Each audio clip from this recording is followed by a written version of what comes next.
Hey, back at ya with Nihilism, Anarchy, 21st Century.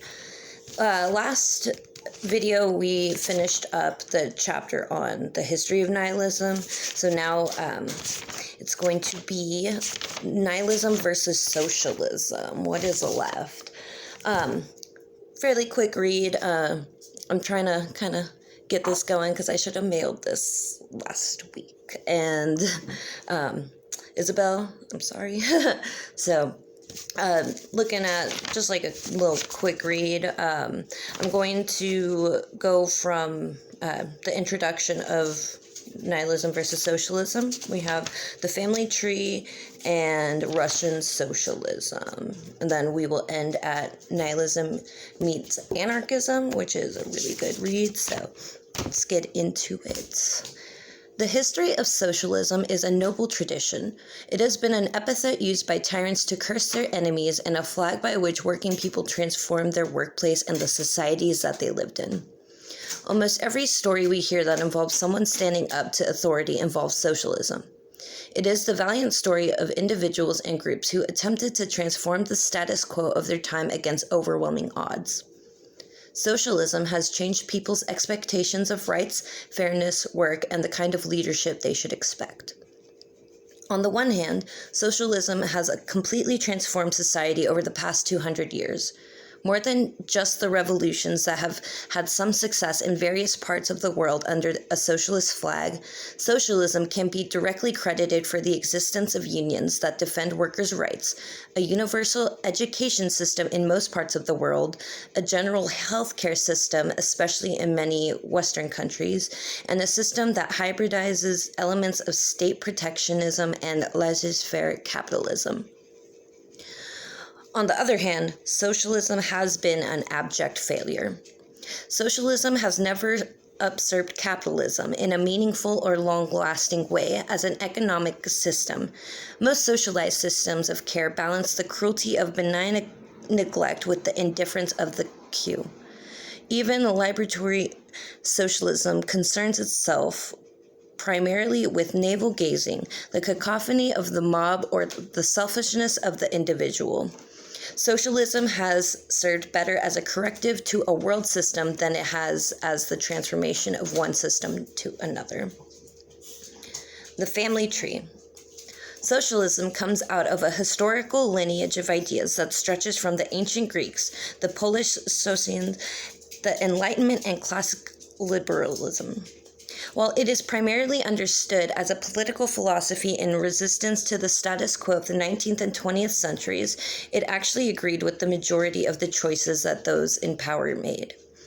It agreed that the Aboriginal people, wherever they found, should be integrated into the life of the society. It agreed with the rise of industrialization, with very few exceptions, and it agreed with basic economic principles: wealth, price, exchange. The tendencies in socialism that came to be known as Marxist or communist exemplify this position. The rhetoric was always that of the goal was the direct and communal control of society for the common benefit of all members. The reality was twofold.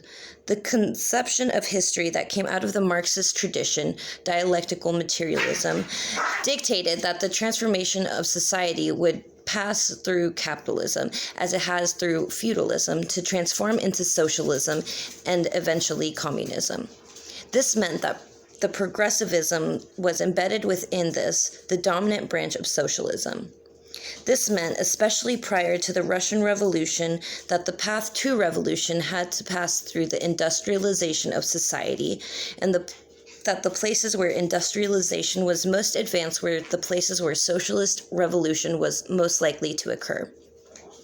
Imagine the surprise when the backward, industrially speaking country of Russia became the location of the first socialist revolution.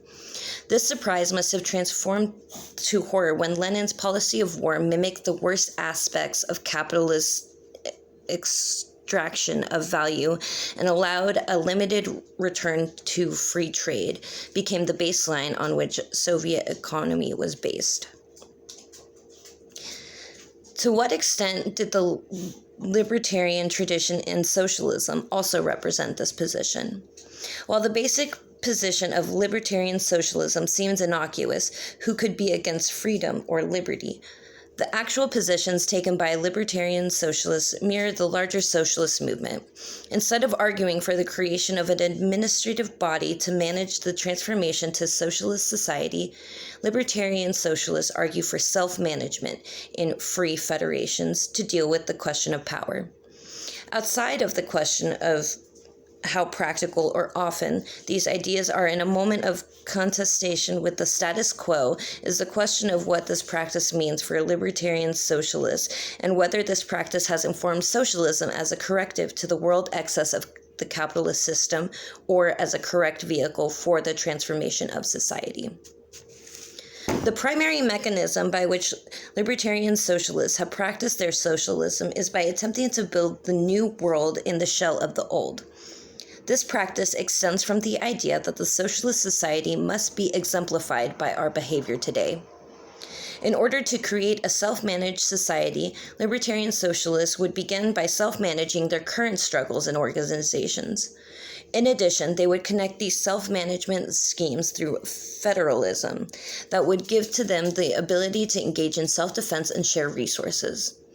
Over time, and especially in the past few decades, these ideas have become increasingly popular in the capitalist space.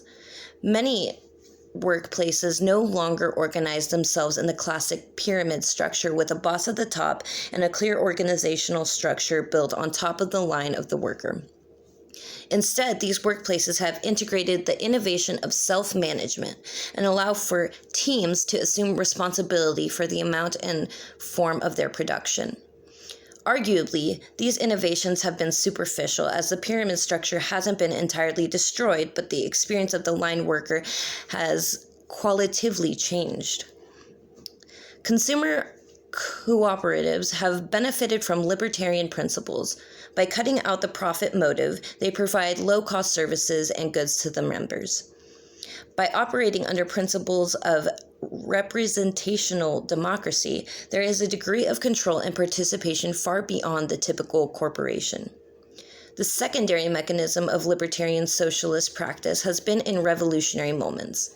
It has always been experienced the tension of its ultimately humanist perspective with the exigency of the revolutionary movement. This is best exemplified by the events in which Spain, where the CNT joined with the Catalan movement in a common front against Franco's fascism. This decision was based on the fear of isolation by the CNT and the belief that it was a higher priority to defeat fascism than to finish the revolution. Placing the war before revolution meant ultimately collaboration with the state against the revolution. If socialism has been, at best, a corrective to the worst excesses of capitalism, then where else can we draw our inspiration from? If the mainstream of socialism, so-called state socialism, communism, or social democracy, is solidly interested in the same progressive economic assimilation as the dominant world, then we could look to its rivals. If these rivals, libertarian and utopian socialists, have shown that they are co-optable or worse, that they are not capable of being effective in the time of crisis, then where do we turn?